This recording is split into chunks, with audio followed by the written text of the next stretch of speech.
What can I say? He's the wonderful Malachi O'Doherty. Like once before, my life was in a rut. Then I had got out of it by hitchhiking to Amsterdam with a friend.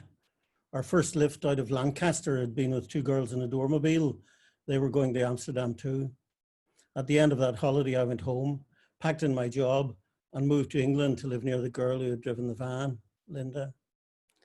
Now at another time, with a similar feeling of not having a clear sense of direction, I thought I would try the same thing. It had worked once before, or I was reading too much Kerouac. I walked out onto the motorway slip road and hitchhiked to Amsterdam, giving life or destiny or whatever an opening. I'm ready, I was saying. Hit me with it. That evening I drank and dossed with some friends in London. Next morning I took a bus to the Elephant and Castle, and I was in Dover that evening in Zeebrugge at 5 in the morning and stamping my feet in the cold, hoping for a lift. It would be a long day. I got short lifts as far as Bruges. I couldn't get out of Bruges, so I took a train to Antwerp and felt like a twerp myself.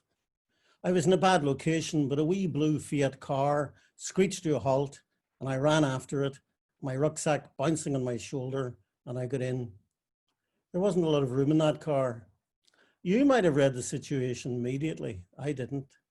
Boxes and clothing and books. The driver moved stuff off the passenger seat to make room for me and give me a big friendly smile. Hans had shoulder-length black hair, a wispy beard, and he wore a t-shirt and a pair of black briefs, which might have been swimming trunks. Bare hairy arms, bare hairy legs. He was fragrant in a herbal sort of way, and he was friendly in a reassuring way. Sometimes I got lifts from people who looked me over warily, and I wondered why they were taking a chance on me. Hans just seemed glad to have me with him for company, for the long drive, two young people in the road. I told him how far I had come that day, what a relief it was to have a lift all the way now to Amsterdam. He told me that he worked for a film company further north in Groningen. He made blue movies, which is what we called porn in those days.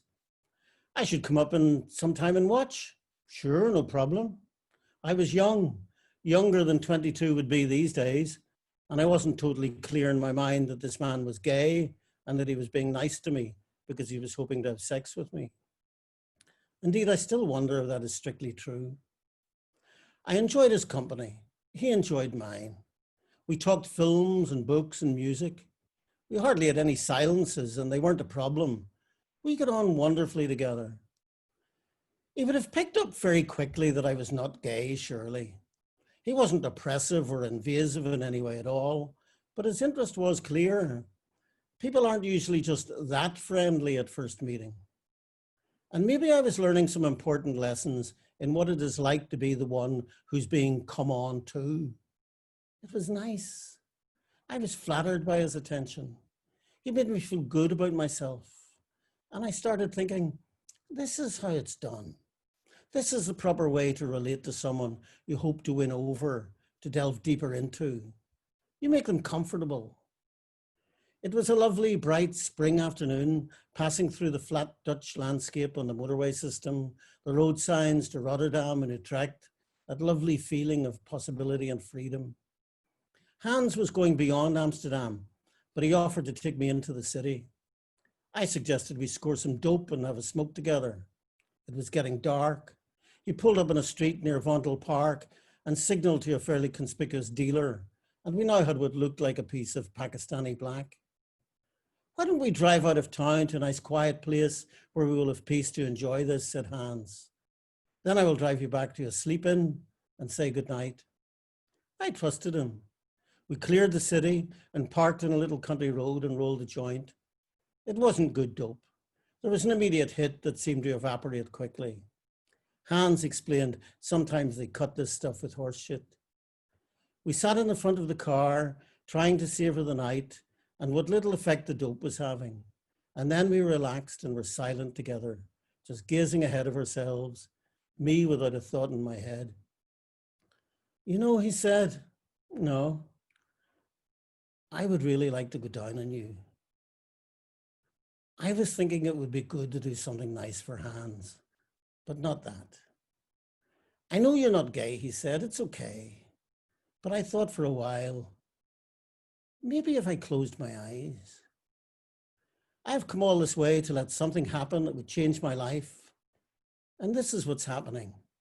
Who was I to be telling destiny or life to back off or give me something different? I could put my head back and let him do what he wanted, surely. But he'd be entitled to a little reciprocation, and that was not going to be possible. I don't bite, he said. It's not that I was afraid of him. We were connecting on an amicable level. And there was no harm in him asking. And if it had all been reversed, and I'd been driving, and he'd been a nice woman who just suggested we could stone together up a country lane, I'd have been thinking that it was all going in the right direction, wouldn't I? So I didn't blame him. But there wasn't even a twinge. And I knew what rejection feels like. The most disheartening words are, I like you, but not in that way. And can we not just be friends? I wondered if I could just let his head rest in my lap and run my fingers through his hair and imagine he was a woman. He smelt nice. And then I thought of his beard bristling against my inner thigh, and I thought, no, I can't do it. I'm out. Oh, Malachi. Oh, I thought, oh, the road not taken. The road not taken. Thank you very much. That was brilliant. Thank you so much.